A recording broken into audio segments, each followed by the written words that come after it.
Application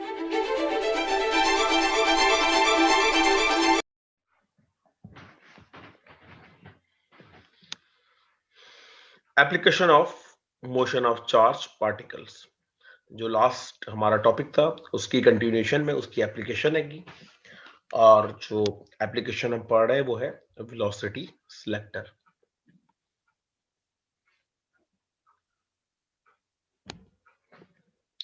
In a beam of charged particles produced by a heated cathode or a radioactive material, not all particles move with the same velocity या same speed.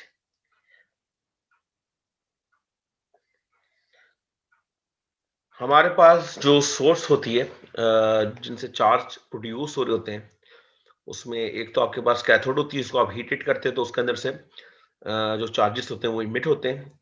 ये आपके radio active element है जिसके अंदर से charges emit हो रहे होते हैं।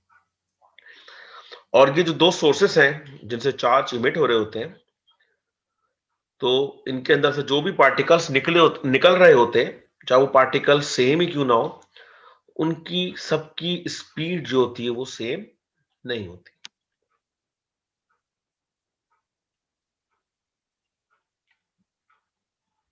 तो अगर कोई हम ऐसा अपना एक्सपेरिमेंट परफॉर्म कर रहे हैं जहां पे हमें कोई पर्टिकुलर स्पीड का के इलेक्ट्रॉन या प्रोटॉन या न्यूट्रॉन, सॉरी इलेक्ट्रॉन और प्रोटॉन जो चार्ज पार्टिकल है, हमें वो चाहिए हो कि वो किसी पर्टिकुलर स्पीड से किसी चीज को जाके बम्बार्ड करे या हिट करे, तो वो हम कैसे अचीव करेंगे?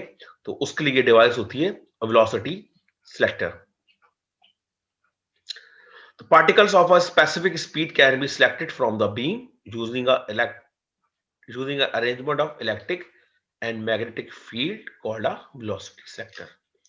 तो स्पेसिफिक स्पीड के पार्टिकल्स को सिलेक्ट करने के लिए बीम के अंदर हम अरेंजमेंट यूज करते हैं और उस अरेंजमेंट के अंदर हम दोनों यानी कि इलेक्ट्रिक और मैग्नेटिक फील्ड दोनों को यूज करते हैं और इस अरेंजमेंट को हम कहते हैं वेलोसिटी सिलेक्टर।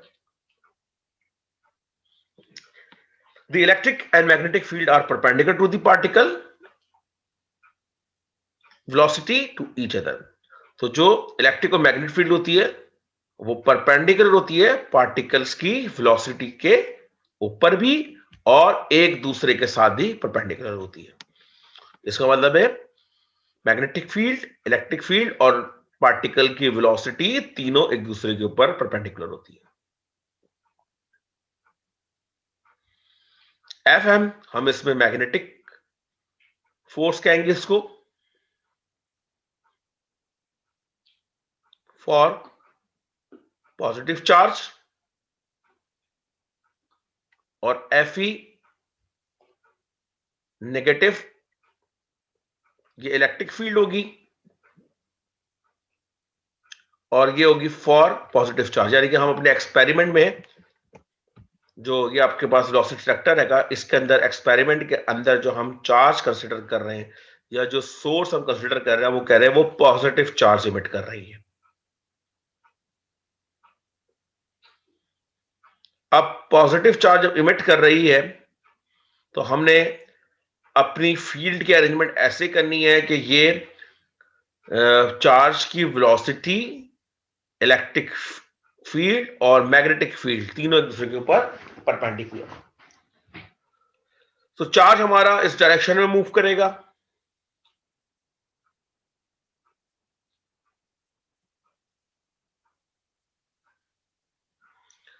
ये पॉजिटिव प्लेट लगी हुई है, नेगेटिव प्लेट लगी हुई है, तो इलेक्ट्रिक इंटेंसिटी की डायरेक्शन होगी आपकी पॉजिटिव नेगेटिव, जिसको हम ई कहते हैं। तो ये हमारा पॉजिटिव चार्ज है, ये वी की डायरेक्शन है, तो आपकी ई की डायरेक्शन होगी टूवर्ड्स लेफ्ट और इलेक्ट्रिक फोर्स बराबर होगी क्यू इंटू ई के, जो मैं यहां बता रहा हूं कि आपके पास जो इलेक्ट्रिक फोर्स होगी वो लेफ्ट के ऊपर होगी और उसका मैग्नीट्यूड होगा क्यू इंटू ई, और जो मैग्नेटिक फोर्स होगी उस चार्ज के ऊपर वो टूवर्ड्स राइट होगी और वो होगी Q V B, force on a moving charge. तो आप राइट हैंड रूल से डायरेक्शन निकालेंगे तो बी आपका इनटू दी पेपर है, तो राइट हैंड रूल से डायरेक्शन आप निकालेंगे तो फोर्स की डायरेक्शन आएगी टूवर्ड्स राइट। और क्योंकि ये फील्ड परपेंडिकुलर है तो साइन थीटा आपका 1 हो जाएगा, 90 डिग्री है, ये मैग्नीट्यूड होगा क्यू वी बी। ये थी force on a moving charge in a magnetic field. तो electric force towards left, magnetic force towards right.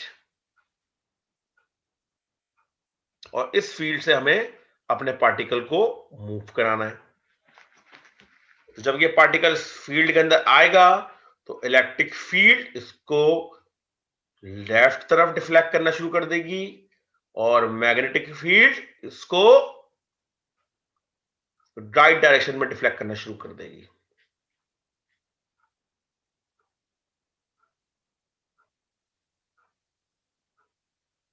यानी कि अगर मैं मैग्नेटिक फील्ड निकाल दूं तो ये चार्ज जैसी एंटर होगा ये इलेक्ट्रिक फोर्स एक्सपीरियंस करेगा और इस डायरेक्शन में मूव करना शुरू कर देगा टूवर्ड्स लेफ्ट।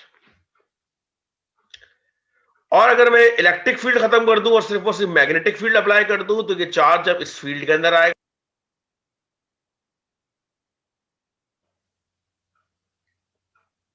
मैग्नेटिक फील्ड की इंफ्लुएंस की वजह से,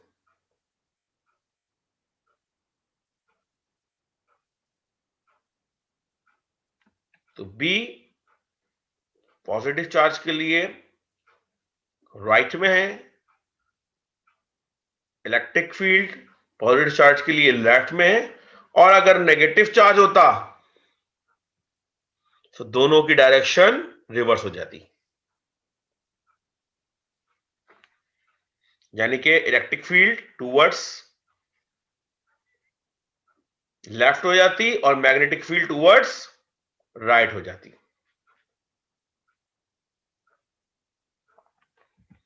तो ये यहां मैंने लिख दिया है कि उन दोनों फोर्सेस का मैग्नीट्यूड क्या होगा और उनकी डायरेक्शंस क्या होगी।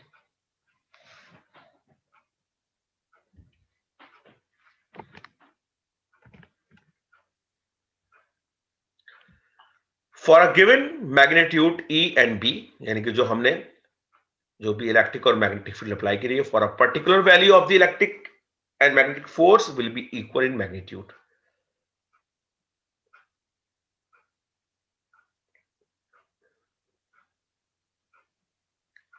तो अगर आपको अपने पार्टिकल्स को यहां से अनडिफ्लेक्टेड निकालना है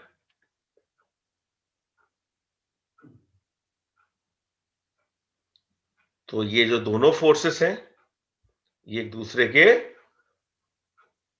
बराबर होनी चाहिए,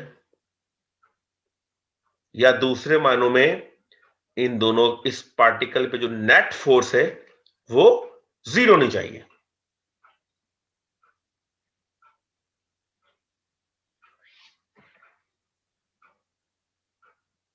क्योंकि अगर इलेक्ट्रिक फील्ड डोमिनेट करेगी तो ये टूवर्ड्स लेफ्ट मूव कर जाएगा और अगर मैग्नेटिक फील्ड डोमिनेट करेगी तो ये टूवर्ड्स राइट मूव करना शुरू कर देगा। तो इस चार्ज को अनडिफ्लेक्टेड निकालने के लिए हमें इन दोनों फोर्सेस को बैलेंस करना होगा, या दूसरे मानों पे इस चार्ज पे जो नेट फोर्स है वो बराबर होगी जीरो के।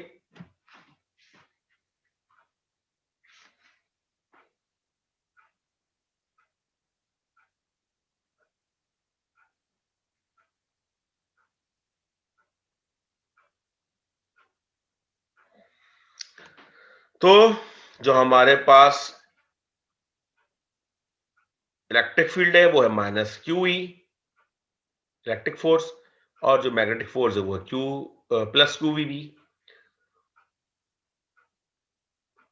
ये दोनों बराबर थी, इसको मैं यहां लिया हूं तो ये माइनस का क्यू ई हो गया।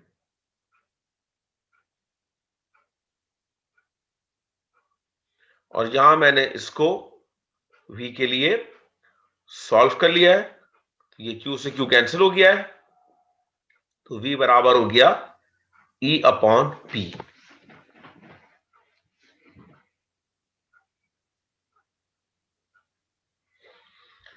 तो only if a charged particle has velocity equal to E by B do the electric and magnetic force cancel,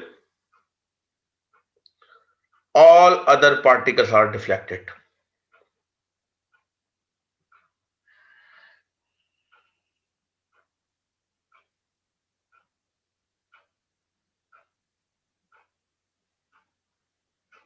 तो जहां पे आपकी जो चार्ज पार्टिकल है उसकी वेलोसिटी E बाई बी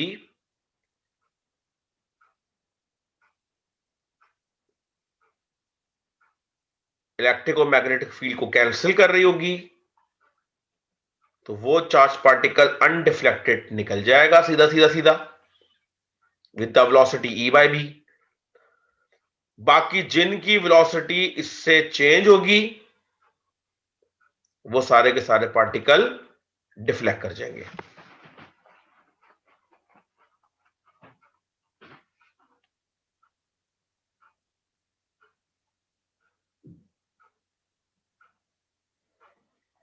और अगर ये नेगेटिव चार्ज होगा तो मैं पहले ही बता चुका हूं डायरेक्शन से आप उसकी रिवर्स कर देंगे। तो ये आपका जो वेलोसिटी सिलेक्टर है for charge particle uses perpendicular E and B field, only charged particle with velocity E by move through the undeflected and the remaining particle deflected in other directions।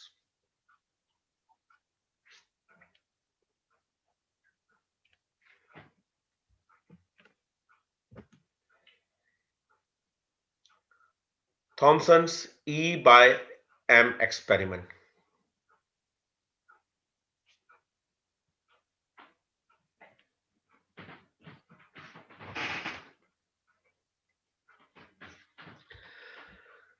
J.J. Thomson used the idea just described to measure the ratio of charge to mass for the electron।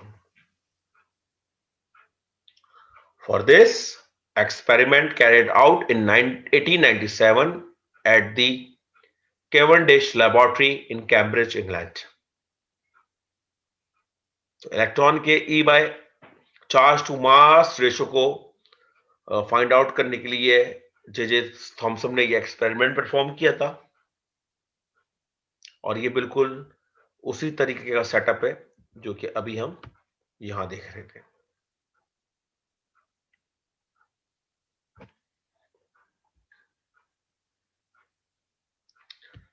For given field magnitudes E and B, for a particular value of the electric and magnetic force will be equal in magnitude।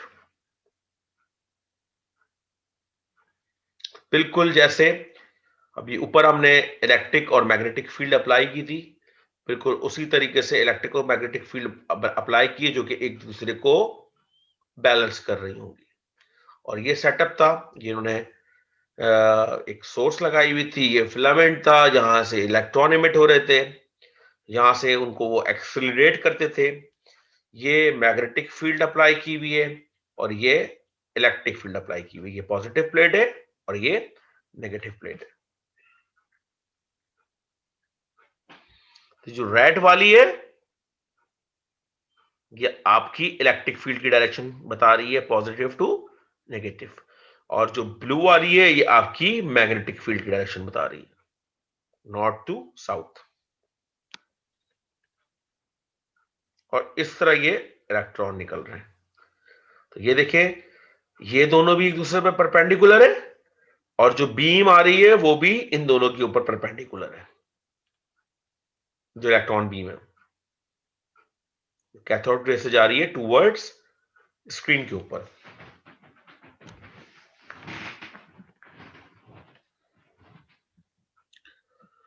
तो force of magnetic बराबर होगी force of electric field, और पूरी का calculation को use करते हुए हम यहां से V equal to E by B हमारे पास आ गया।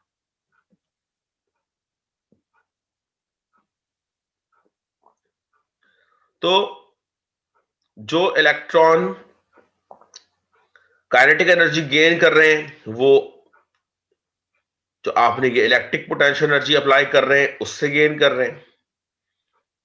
तो काइनेटिक एनर्जी होती है हाफ एम की स्क्वायर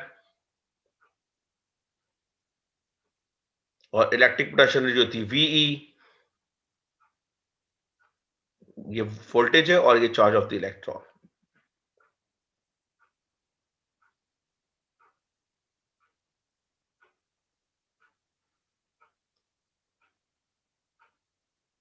तो यहां से आपने v की वैल्यू जो निकाली वो आपके पास आ गई under root 2e v। e ये वोल्टेज का बड़ा वाला जो v ये वोल्टेज का, जो स्मॉल v है ये वेलोसिटी के लिए।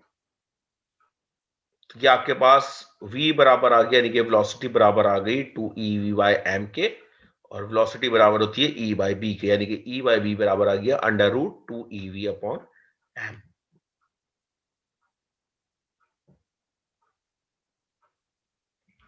अब इन दोनों टर्म्स को हमने लिया, स्क्वायरिंग कर दी और यहां इसको रीअरेंज कर दिया, तो ये आपके पास e बाय m या चार्ज टू मास रेशो आ गया, जो कि बराबर है e square upon 2v b square के।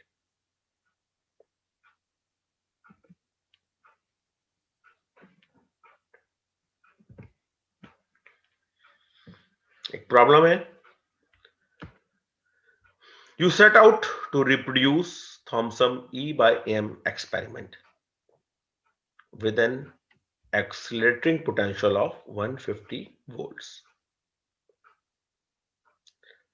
and deflecting electric field of magnitude 6.0 exponent 6 Newton per coulomb।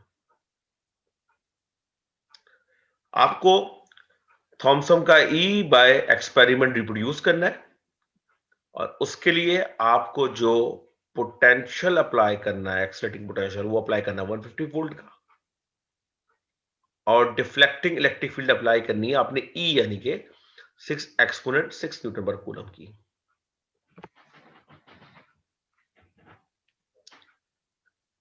At what fraction of the speed of light do the electron move. Part A में आपसे कह रहा है कि स्पीड ऑफ लाइट के किस fraction से जो इलेक्ट्रॉन है मूव कर रहे हैं, यानी कि कंपेयर करनी है जो हमारी कैथोड से या फिलामेंट से जो इलेक्ट्रॉन इमिट हो रहे हैं उसकी स्पीड को स्पीड ऑफ लाइट से। B, what magnetic field magnitude will yield zero beam deflection. आप कितनी मैग्नेटिक फील्ड अप्लाई करें कि आपके पास जो इलेक्ट्रॉन की बीम है वो अनडिफ्लेक्टेड निकल जाए, यानी कि जीरो बीम डिफ्लेक्शन का मतलब है कोई डिफ्लेक्शन ना हो।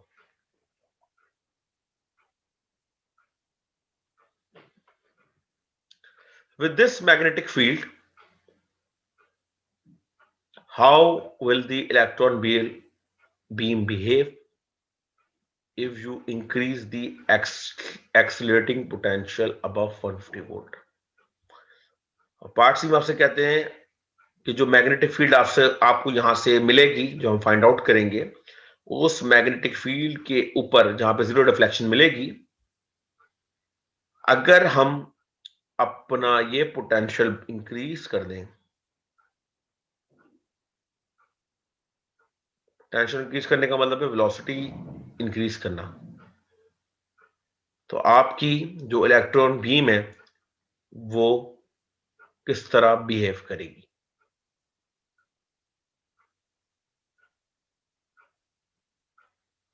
तो सबसे पहले पार्ट ए की तरफ चलते हैं, जहां पे हमें इलेक्ट्रॉन जिस स्पीड से मूव करेंगे वो मालूम करना है। तो ये हमारा वेलोसिटी बराबर होती है अंडर रूट 2 बाय एम। इस फार्मूले को मैंने रीअरेंज कर लिया। तो ये V आपके पास बराबर हो गया 2E/n into V under root. Exactly वही फॉर्मूला है। आपने E की जगह चार्ज ऑफ इलेक्ट्रॉन रख दिया 1.6 exponent -19 coulomb, mass of electron रख दिया 9.1 एक्सपोनेंट -31 kg, और पोटेंशियल डिफरेंस या एक्सिटिंग पोटेंशियल आपको गिवन था 150 वोल्ट। तो आपके पास आ गया 7.27 एक्सपोनेंट 6 मीटर पर सेकेंड, और speed of light 3 exponent 8 metre per second से जब आप उसको कंपेयर करेंगे तो ये आती है 0.024 टाइम्स ऑफ सी, यानी कि speed of light 2.4% of speed of light. ये बहुत स्पीड होती है, बहुत ज्यादा स्पीड होती है।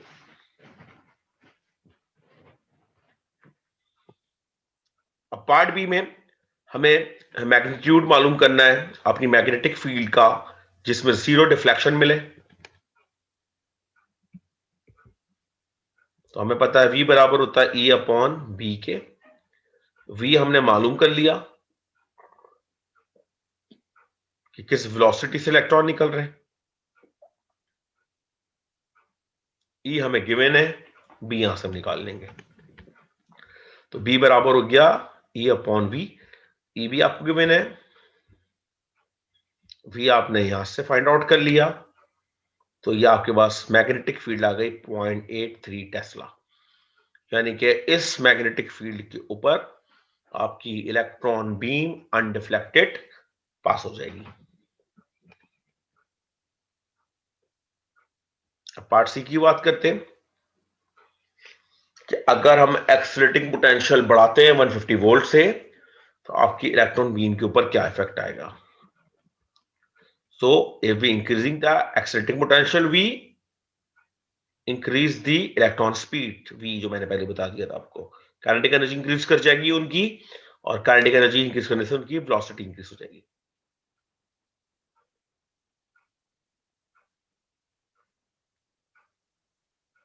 तो जो हमारी यारी फिगर है, अगर हम उसकी स्पेक से बात करें,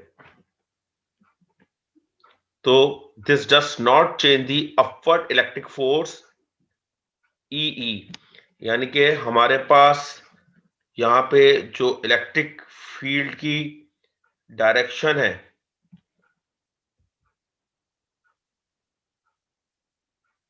उसमें तो कोई फर्क नहीं आएगा।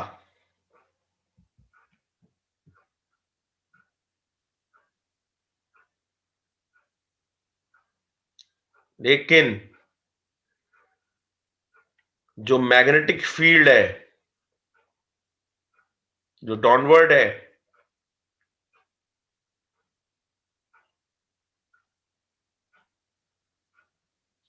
वो इंक्रीज हो जाएगी, क्योंकि मैग्नेटिक फोर्स होती है EVB, यानी कि मैग्नेटिक फोर्स वेलोसिटी पर डिपेंड कर रही होती है, और इलेक्ट्रिक फील्ड वेलोसिटी पर डिपेंड नहीं कर रही होती है। तो इलेक्ट्रिक फील्ड में तो कोई फर्क नहीं पड़ेगा, लेकिन जो आपकी मैग्नेटिक फील्ड है उस पर फर्क पड़ेगा।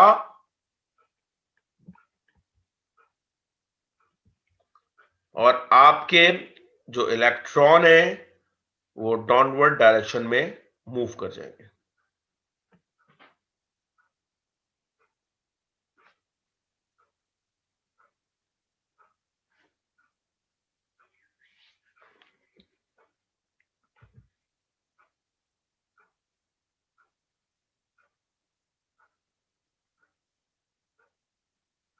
और वो अनरिफ्लेक्टेड पोजीशन से हट जाएंगे।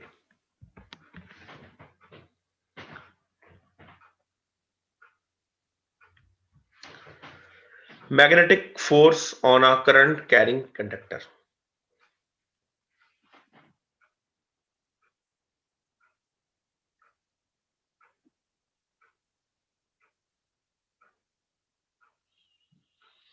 So student, what makes an electric motor work?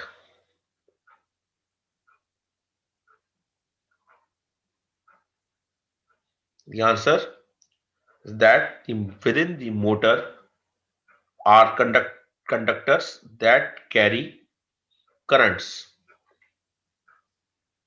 as well as magnets that exert forces on the moving charges.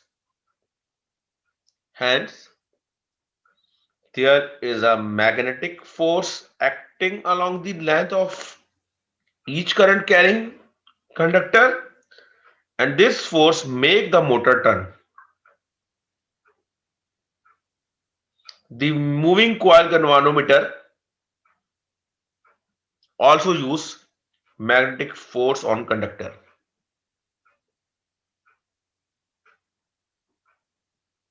तो जब आप मोटर्स या अपनी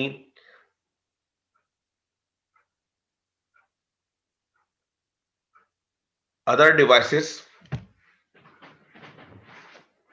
जो कि इलेक्ट्रोमैग्नेटिक डिवाइसेस उनको पढ़ेंगे, तो ये हम magnetic force on a current carrying conductor का ही कॉन्सेप्ट वहां पे यूज करेंगे।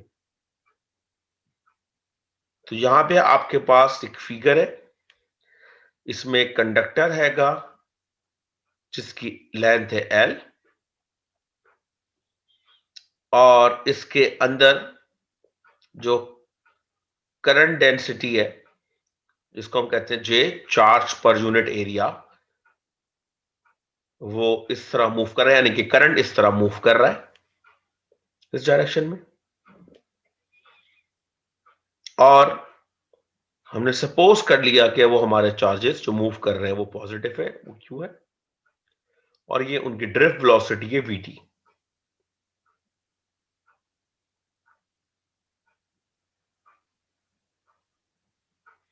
और A is the area of the conductor, और इसके ऊपर हमने मैग्नेटिक फील्ड अप्लाई की हुई है इनटू दी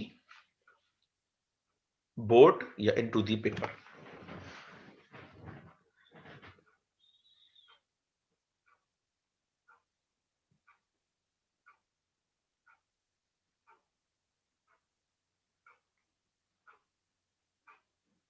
तो अगर आप राइट हैंड रूल से वेलोसिटी को मूव करेंगे, कर्ल करेंगे टूवर्ड्स मैग्नेटिक फील्ड, तो आपके पास फोर्स की डायरेक्शन आ जाएगी।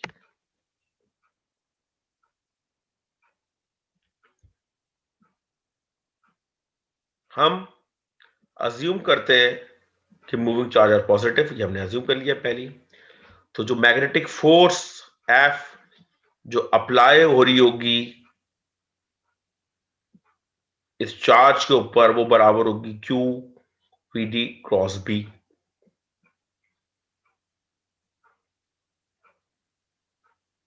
और क्योंकि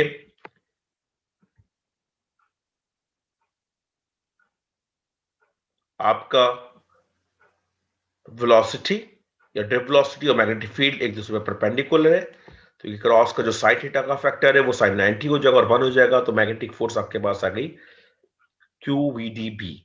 ये आपके पास इस चार्ज क्यू के ऊपर फोर्स निकल के आ गई।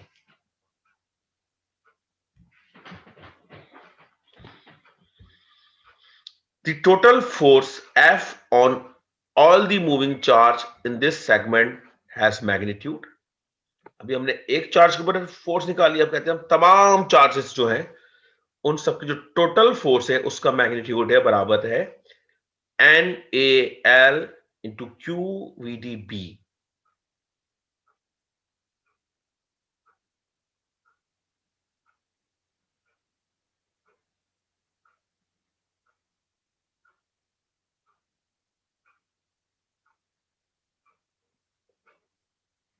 वेयर आपके पास जो क्यू है वो बराबर है एन ए इंटू एल के,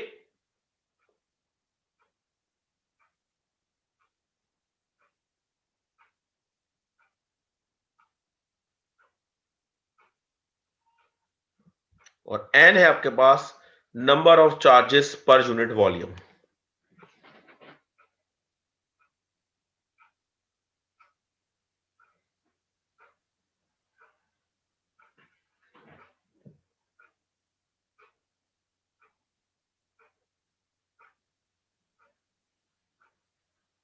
तो इस n को, जो कि number of charges per unit volume है, उसको जब हम टोटल वॉल्यूम से मल्टीप्लाई करेंगे तो हमारे पास आ जाएगा total number of charges per unit volume, sorry, total number of charges of overall volume. पूरे हमने number of charges per unit volume को तो टोटल वॉल्यूम से मल्टीप्लाई कर दिया तो टोटल चार्ज हमारे पास निकल के आ गए।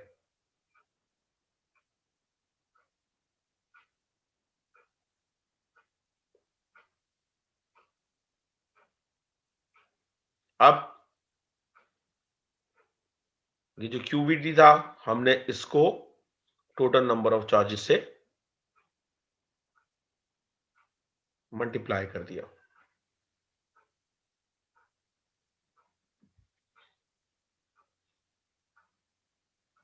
तो ये आपके पास जब टोटल नंबर ऑफ चार्जेस से आपने मल्टीप्लाई कर दिया फोर्स ऑन वन चार्ज से, तो ये आपके पास निकल के आ गई total force of all moving charges. इस इक्वेशन को हमने रीअरेंज कर लिया, एन क्यू वी डी एक साथ लिख लिया है, ए को अलग लिख लिया है, और लैंड इनटू मैग्नेटिक फील्ड को अलग लिख लिया है।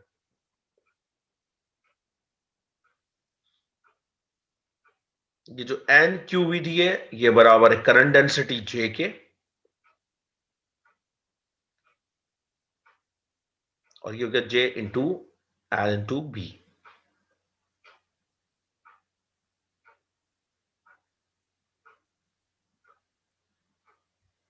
जे करंट डेंसिटी जो बराबर होती है करंट पर यूनिट एरिया। तो यहां पे आप आई अपॉन ए रखेंगे जे की जगह, तो ए से ए ये कैंसिल आउट हो जाएगा, तो यहां बचेगा आई, तो जगह आई एल टू बी। अब ये आपके पास आ गई बिल, और इस केस में जब आपका वायर लेंथ के ऊपर या मैग्नेटिक फील्ड आपकी जो लेंथ है वायर की उस पे क्या है, परपेंडिकुलर है।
सॉरी स्टूडेंट्स, नेट डिस्कनेक्ट हो गया था तो मैंने हॉटस्पॉट पे कनेक्ट किया इसको भी।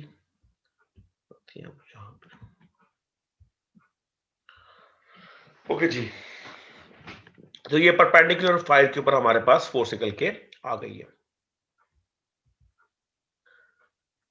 Now if the field is not perpendicular to the wire but makes an angle phi, अब इस केस में आपके पास फील्ड परपेंडिकुलर थी वायर के ऊपर, लेकिन इस केस में वायर के ऊपर परपेंडिकुलर नहीं है।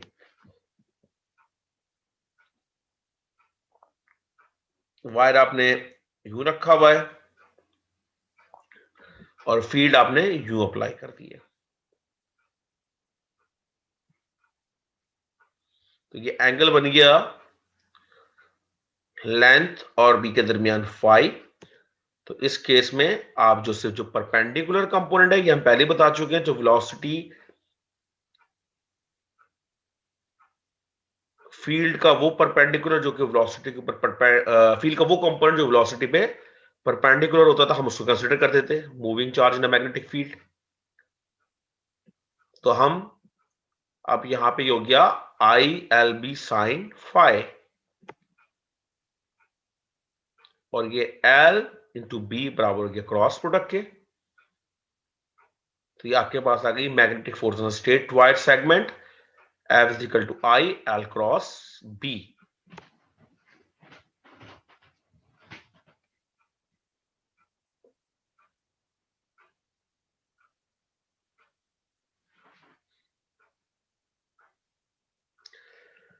If the conductor is not straight, आप इस केस में तो कंडक्टर हमारा बिल्कुल स्ट्रेट था, अब कंडक्टर हमारा स्ट्रेट नहीं है, वी कैन डिवाइड इनटू इनफाइनेस्टिबल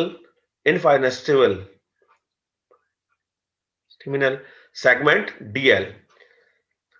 अगर आपका y स्ट्रेट नहीं है तो आप अपने पूरे कंडक्टर की लेंथ को बहुत ज्यादा या इनफाइनाइट डेविल के स्मॉल सेगमेंट्स में ब्रेक कर देंगे,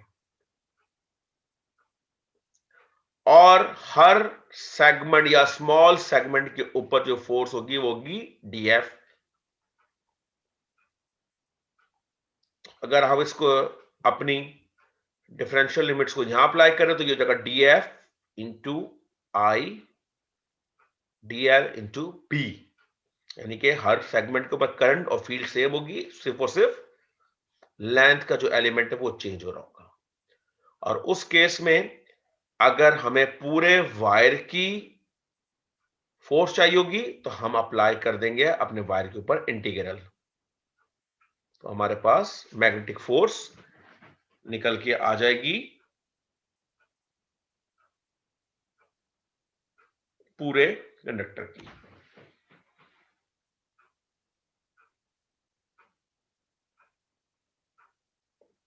जो ये फोर्स की डायरेक्शन है ये आपने फिर वही राइट हैंड रूल से मालूम कर लेनी है, और ये वाला कॉन्सेप्ट मैं पहले बता चुका हूं, जो आपका जो कंपोनेंट परपेंडिकुलर होता है फील्ड के ऊपर सिर्फ हम उसको कंसिडर करते हैं। जो हमने बताया था कि force on a charge in a magnetic field act perpendicularly, मैंने बताया था पूरा केस के वो इसलिए सिर्फ और सिर्फ डायरेक्शन चेंज करता था, उसका मैग्नीट्यूड फोर्स का चेंज नहीं करता था। तो जो पुराने कॉन्सेप्ट है वो थोड़ा थोड़ा मैं करता जाऊंगा, लेकिन आपने अपनी कॉन्सेप्ट को पीछे क्लियर रखना है। जी अल्लाह हाफिज। यहाँ